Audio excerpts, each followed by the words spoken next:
Украинската армија за само 24 часа успеала да ги истисне руските вооружени сили од повеќе од 20 населени места.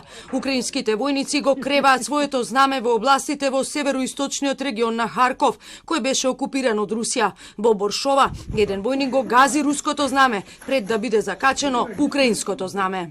Головна площа Ізюма ще догорає приміщення місцевої адміністрації.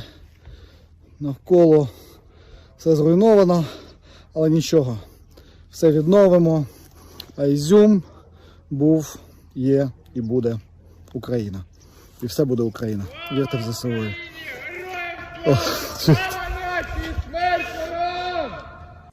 Последните денови армијата на Киев спроведува голема контраофанзива за враќање на областите окупирани од Русија. Операцијата ја принуди Москва да ги повлече своите трупи за да не бидат опколени, оставајќи зад себе значителен број оружје и муниција при итното повлекување. Жителите во неверување излегуваат од скривниците и раскажуваат за ужасите на кои биле сведоци. Я еще не отошел. Фактически еще не отошел от этих, можно сказать, смертей. Сильно испугалась. Эта лужа крови у меня до сих пор перед глазами. Огромная лужа крови. Ну как, тяжело в темноте жить. Вы шо? Нет, я не хочу привыкать к темноте. И как, утром были здесь, а потом в обед резко начали орать, как бешеные, и начали текать в тупую, в танки, в БМП, и начали тупо уезжать.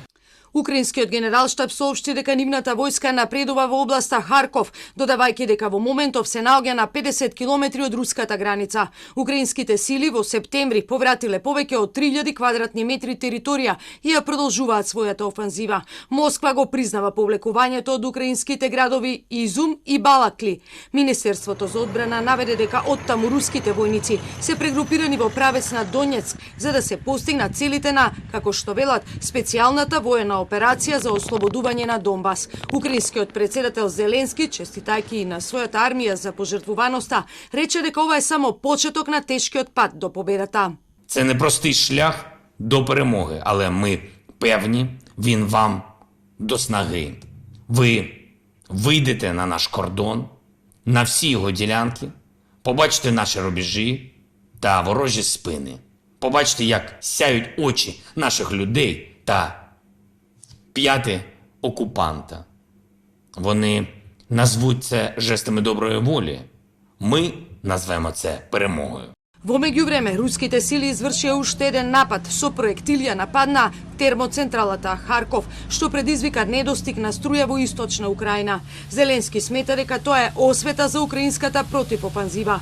По интервенцијата на противпожарните служби, струја повторно има во Харков, информираше градоначалникот Тереков. Во меѓувреме, францускиот председател Макрон по телефон побара од Путин да го повлече оружјето од нуклеарната централа Запорожје, за да се осигура безбедноста.